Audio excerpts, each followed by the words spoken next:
Hello, আসসালামু আলাইকুম viewers. কাল রাতটা ছিল আমাদের জন্য কালো রাত একটা।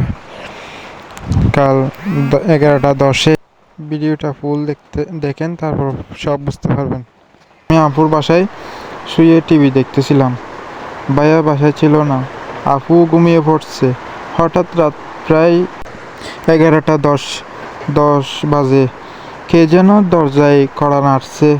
নিচে একজন খালি গায়ে ফোন টেপতেছিল। ভয়ঙ্কর ভয় পেয়েছিলাম, যদিও তেমন কিছু হয়নি। এরকম পরিস্থিতিতে ভুলেও কখনো দরজা খুলবেন না। আগে সব কিছু পর্যবেক্ষণ করবেন। আশেপাশের মানুষদের ফোন করে আসতে বলুন।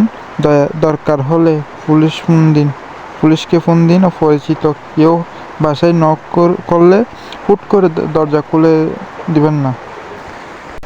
গভীর রাতে পরিস্থিতিতে কেউ আসলেও আগে যাচাই বাছাই করে শিওর হয়ে খুলবেন। অনেক সময় পরিচিত লোকজনকেও টার্গেট করে ব্ল্যাকমেল করে দরজা খোলায় দুষ্কৃতকারীরা। জরুরি প্রয়োজনে 999 কল করুন। সবাই সাবধানে থাকবেন। আমি বাইর হতে চেয়েছিলাম, বাট আপুর জন্য বাইর হতে পারি নাই। আপু সবাইকে কল দিছে, ভাইয়াকে কল দিছে, তারপর আবার পুলিশকে কল দেওয়ার পর এই আধা ঘন্টা পর পুলিশ আসছে, সব কিছু চেক করছে, সিসিটিভি ফুটেজ চেক করছে, তারপর ওদের পিকগুলো নিছে। এখন আইনগত ব্যবস্থা নেবে আর কি।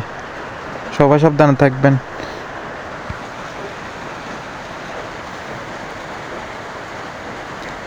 আর সবাই আমাদের জন্য দোয়া করবেন, ইনশাল্লাহ যেন ভালো থাকতে পারি।